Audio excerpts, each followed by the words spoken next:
Salutations, dear viewers. We will be going over one of the wilder ideas of early 2000 comics. It answered a question that fans had been asking for years. One that would wield some very interesting stories, to say the least. Let's move on and go over the details of Just Imagine Universe of Stan Lee, Wonder Woman, Origins. I'm Andrew Lapamardo, your narrator, and this is Marvelous Videos. From the Amazing Spider-Man to the Fantastic Four and the Uncanny X-Men, Stan Lee had a panache for coming up with colorful, larger-than-life characters that were somehow both grounded in reality and the most fantastical thing you have ever seen. His historic run alongside Jack Kirby is what turned Marvel Comics into DC's distinguished competition. But did you know that Stan the Man once crossed the lines to the said competition? Not only that, but he penned an entire mini-series for them, working with some of the best artists in the medium of comic books to reimagine one of its most iconic super teams of all time.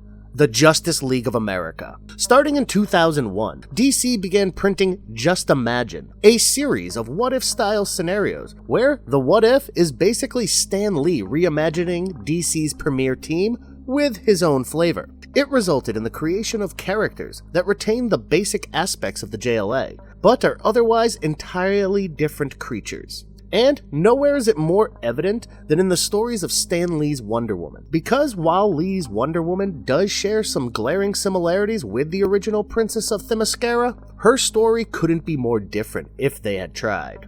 And getting a chance to see Stan Lee team up with Jim Lee is a pleasure all by itself. So without ado, this is the origin of Stan Lee's Wonder Woman, explored. Before we go into our explanation, we have a very small request. If you like our content, please support us by subscribing to our channel. This is a small click for you, but for us it means a lot. Thank you, let's begin. The legacy of a different pantheon, the Paradise Valley of Cusco. Jim Lee is a name synonymous with DC these days. He has been with the company in some capacity for 2 decades, and has become the primary publisher and creative head as well, following Jeff Johns' departure from DC in 2018. But while he is one of the most influential figures in the world of comics today, back in 2001, he wanted to focus on his illustration work more than anything else. Because, funny as it may sound, back then, he was more committed to creating comics rather than regulating them. He had given being an executive a fair hand with the start of Image Comics in 1992, but found himself reverting to being an artist and a storyteller within a half a decade. But don't let all of this exposition confuse you into thinking he's yet another creative who can't stop himself from creating. Because Jim Lee is possibly the most influential comic book artist of the new millennium. His designs for the Uncanny X-Men are what inspired the animation of the fabled 1992 series, and his art has generally been held in near mythic regards. Just go take a look at Batman Hush if you need more examples. Just imagine Stan Lee with Jim Lee creating Wonder Woman is as much of a testament to Stan's capability as a storyteller as it is for Jim's artistic wizardry, because some of this stuff will render you speechless. Case in point, the opening panels of this issue give you a succinct yet dreamy recap of all you need to know about where Stan Lee's Wonder Woman comes from. In the Just Imagine universe, Wonder Woman doesn't come from Paradise Island. She isn't the daughter of a Greek warrior goddess, and, the biggie, she wasn't made out of clay. She comes from the mystical land of Peru, whose myths and legends inspired this Michael E. Uslan devised plot.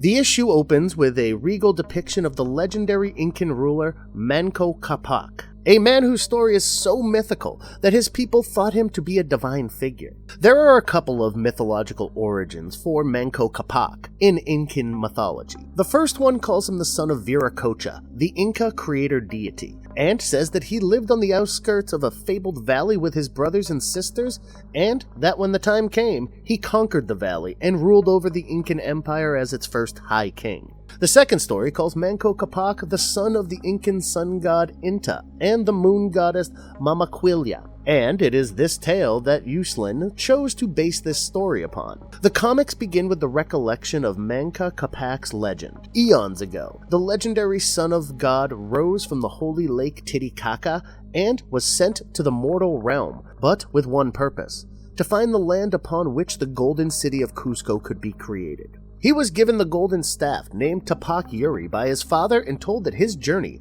would end when he found a piece of land where his staff would sink completely into the ground. No one can say how long or how far Manco Capac and his followers journeyed to create the Incan City of Wonders, but what we can say is that they found their destination. After fighting off hordes of evil men and eviler demons and spirits, Manco Capac finally found a place where his staff sank straight into the ground beneath his feet. He would go on to create Cusco, the mightiest city of the Incan Empire, on that land, and then pass away having fulfilled his purpose and passed the reins of the empire to his son. Cusco used to be the center of civilization for the Incan people back then, but today, it was nothing more than just another ruin for rich people to exploit. And that's where we met Stan Lee's version of Wonder Woman, though she doesn't know that yet herself. A warrior at heart and an activist by choice. Meet Maria Mendoza.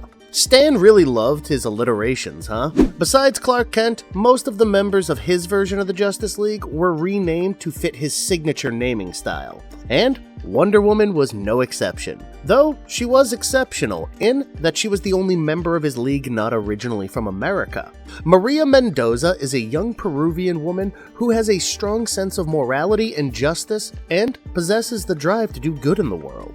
She is the daughter of the judge of a little Peruvian town called Santa Alia, and by rights, her life should have been spent conducting archaeological surveys and conducting conservational missions. But the sad truth of her existence is that she grew up under the thumb of a ruthless Latin American mobster called Armando Gutierrez.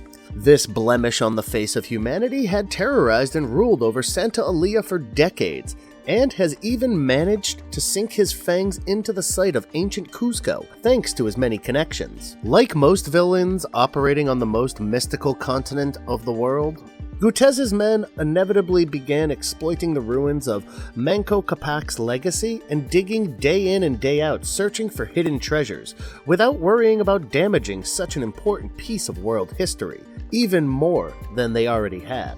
We meet Maria Mendoza for the first time mulling over all the things we've just told you, as she looks over her people's pride and heritage that was destined to remain lost to time and greed. Her reverie was broken by an archaeologist employed by Gutierrez by the name Steve Trevor, and he could tell by Maria's face that she was not the kind of lady who would take the desecration of her culture lightly.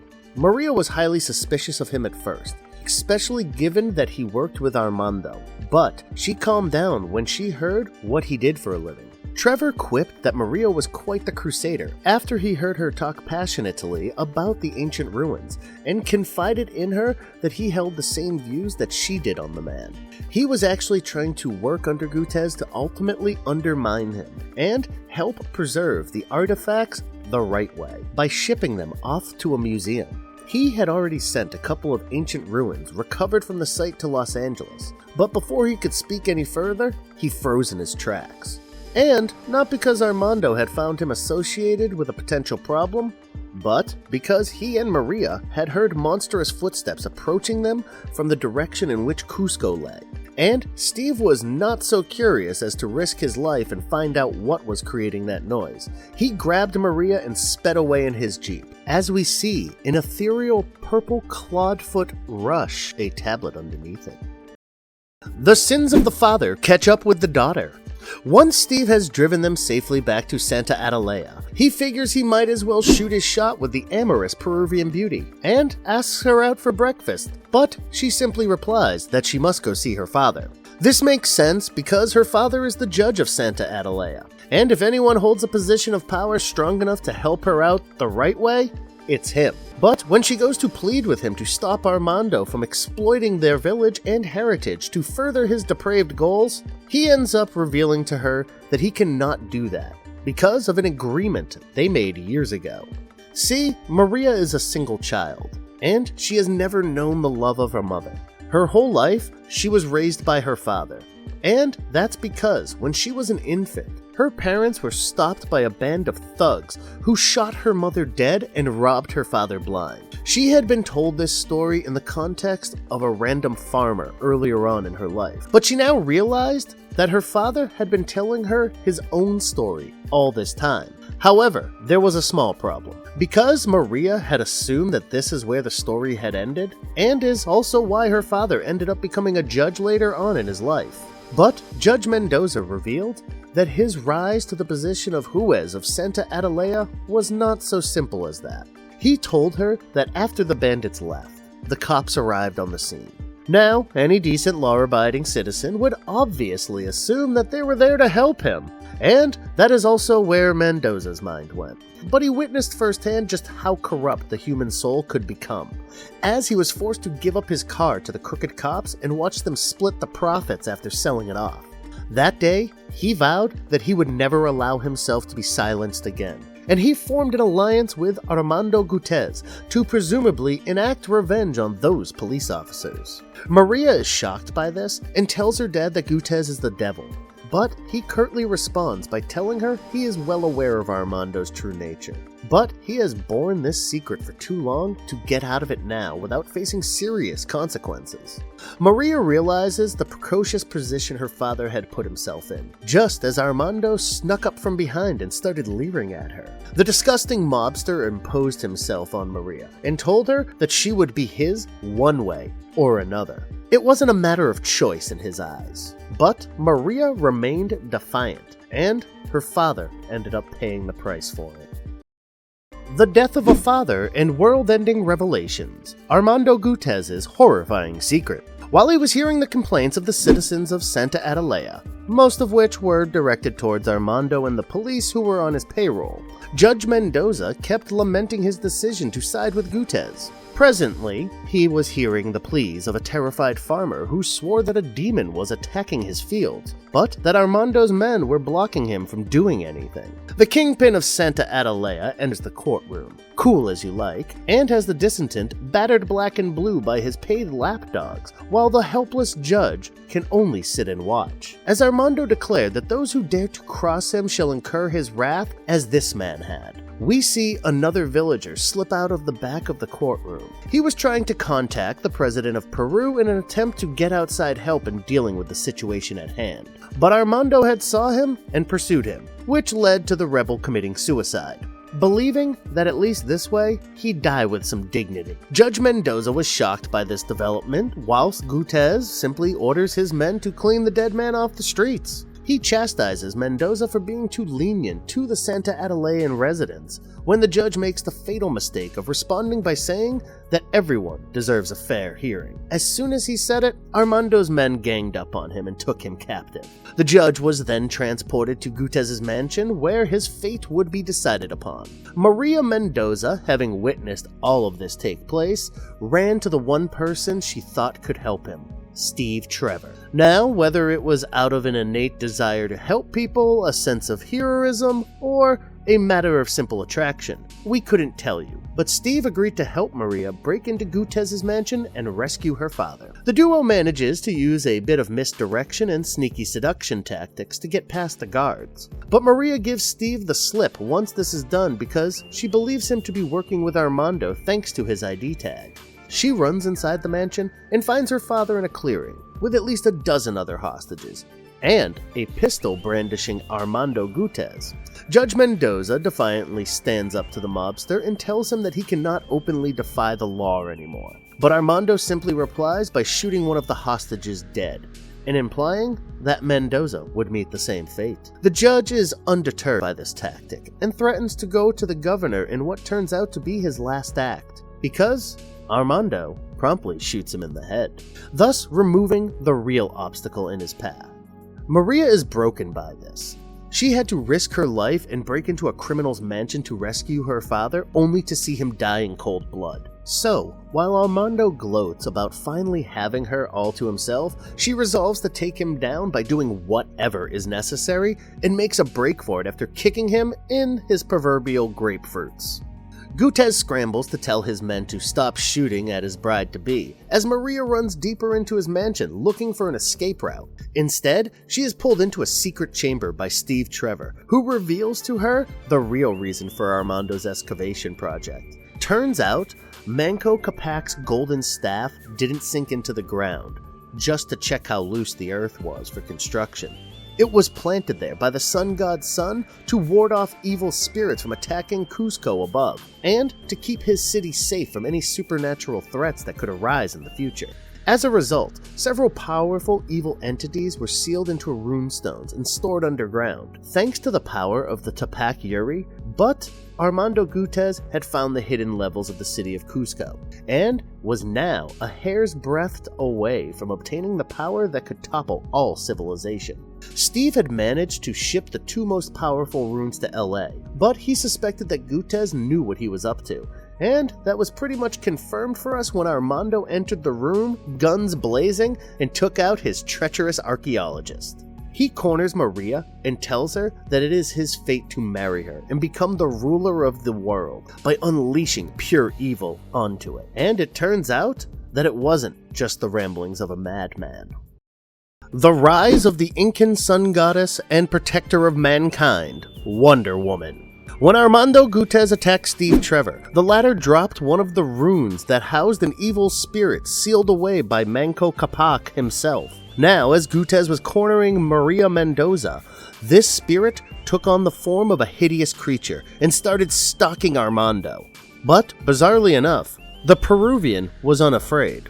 Armando taunted the spirit and called his own personal depravity much stronger than it. He embraced the evil spirit, body, mind, and soul, and was imbued with all of its powers. Maddened by the abilities he had just received, the monstrous Gutierrez then broke open another rune and engaged its sealed spirit in a battle for the ages. The two embodiments of evil clashed with each other in a burning rage, but in the end, it was Armando's malevolence that won out, and he was able to absorb this spirit as well. Believing the rest of the people at the excavation site to be dead, owing to the cave-in he had just caused, Gutierrez makes his way to his private jet and starts his journey to Los Angeles to absorb the powers of the two rune stones Steve Trevor clandestinely sent there and become truly unstoppable. But in his rush to gain power, he ended up neglecting Maria Mendoza, and that would be his biggest mistake.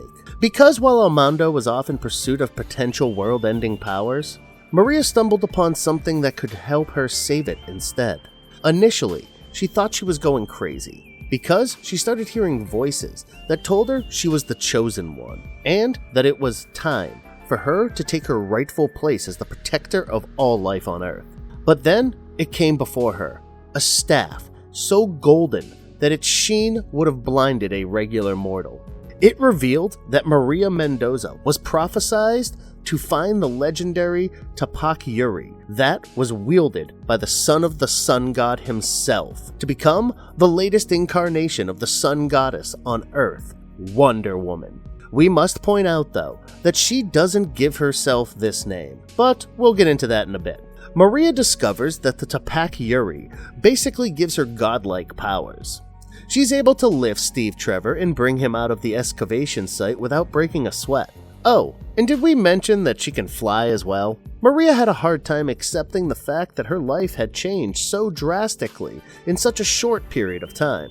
But Steve Trevor's dying words help her strengthen her resolve. He basically confirms that the prophecy of the return of the protector of mankind was about her, and that encourages Maria to not treat the voices of the gods with hostile intent. She listens as they explain to her how to wield the Tupac Yuri, and how it is her duty to purge evil and defend the weak and innocent. Maria turns out to be an exceptionally fast learner because she is able to use the golden staff to locate Armando Gutierrez in Los Angeles, and engages him in a battle. Their fight takes them all over the neighborhood where the mysterious Church of Eternal Empowerment operates, and leaves most of that area leveled. What else do you expect from a clash between two literally mythical figures? Armando keeps lugging boulders at Maria, while she learns how to fight and use her powers literally on the fly. She manifests a shield and then a mythical cable to restrain Gutierrez, remarking how natural it all felt, and wondering whether there had been other protector sun goddess before her. After engaging in a rather tiring game of tug-of-war with Armando, she is able to finally avenge her father when she drops him on top of a building and zaps him with her staff, dispelling the evil spirits and ending Gutierrez's life permanently. She lands near the Hollywood sign, exhausted and completely unaware that a certain gossip newspaper's editor-in-chief had noticed her nighttime shenanigans and taken quite the liking to her. After waking up, she wanders around Los Angeles, musing that it was actually useful having English as a mandatory subject in her educational courses back home, because she was clearly going to need it. As she thinks to herself about how LA would actually be more enticing than she originally thought, she comes across the National Exposer and sees something that gives her an idea about how she could get a job, and quick. She reaches the head office of the publication and meets with Mike Willard, having signed up to become his assistant. While the two of them were supposed to have a formal interview, they are completely smitten with each other, and Mike takes her on without even evaluating her because he wants her by his side. Maria thinks to herself how exciting all this is, and she is in a foreign land with godly powers, besides the most attractive man she has ever seen, and hunting the superhero that she herself had now become, Wonder Woman. How is Stan Lee's Wonder Woman different from Diana of Themyscira? So, as you can tell already, there are significant differences between Maria Mendoza and Princess Diana. Besides the obviously divergent trajectories of their life's journey, there is also the matter of how their powers function. Wonder Woman is a literal goddess, imbued with superhuman capabilities since birth. She has superhuman strength, agility, endurance, and reflexes. And she also possesses a degree of immortality as well as the innate power of flight. By contrast, Maria Mendoza's powers were given to her by the Tupac Yuri and can only be used when she transforms into Wonder Woman. And, speaking of the Tupac Yuri, the way that these two women use technology also differs quite a bit. Wonder Woman possesses 3 iconic pieces of tech that make her such a formidable opponent. The invisible jet, which is a rather self-explanatory method of transportation perfect for concealing her when she is traveling on clandestine missions. The bracelets of submission are like the Aegis shield, in that they can reflect most attacks that come in contact with it. And finally, there is the lasso of truth, created by Hephaestus himself, which acts as the ultimate method of restriction and lie detection in the DC multiverse. By contrast, Maria Mendoza only has access to the golden staff of Manco Capac, but it works out in her favor as a sort of 3-in-1 mechanism. When Maria takes flight, the Tupac Yuri becomes invisible, thus preventing humans and enemies alike from figuring out the source of her power. When Maria reverts to her human form, the staff transforms into a bracelet that also stores her divine uniform within it. And as for the lasso of truth, it's given a couple braids and called a cable here, but it's clear what the inspiration behind the said cable was. And though it doesn't force Maria's enemies to become paragons of truth after coming into contact with it, it is nigh unbreakable, which is close enough. So you can see that while Maria Mendoza and Diana Prince share some key similarities, their personality, their hopes and dreams, and even their life trajectories, there are things that clearly set them apart from one another, and it makes them feel even more fascinating somehow. Marvelous verdict. So there were a few things that put us off about Stan the Man's idea of Wonder Woman. Because Maria Mendoza's priorities switch from righteous vengeance to porking a blonde guy real quick, and the way she flips on her seduction switch is frankly alarming. But that's just us nitpicking at the details of a story that is clearly faithful to the ideals of its inspiration. When you read Maria Mendoza's story, you are reminded of every version of Wonder Woman at the peak of their respective popularities. And by that metric, we'd say that Stan Lee did a great job at reimagining the literal heart and soul of DC. Just imagine Stan Lee with Jim Lee creating Wonder Woman gave us a version of the Amazonian princess that we didn't know we needed until we got her. And now that we have her, we can't stop gushing over her. Thanks, Stan. If you liked our content, don't forget to leave a like and subscribe to us if you haven't already. Have a good one and be safe. Thanks, everyone.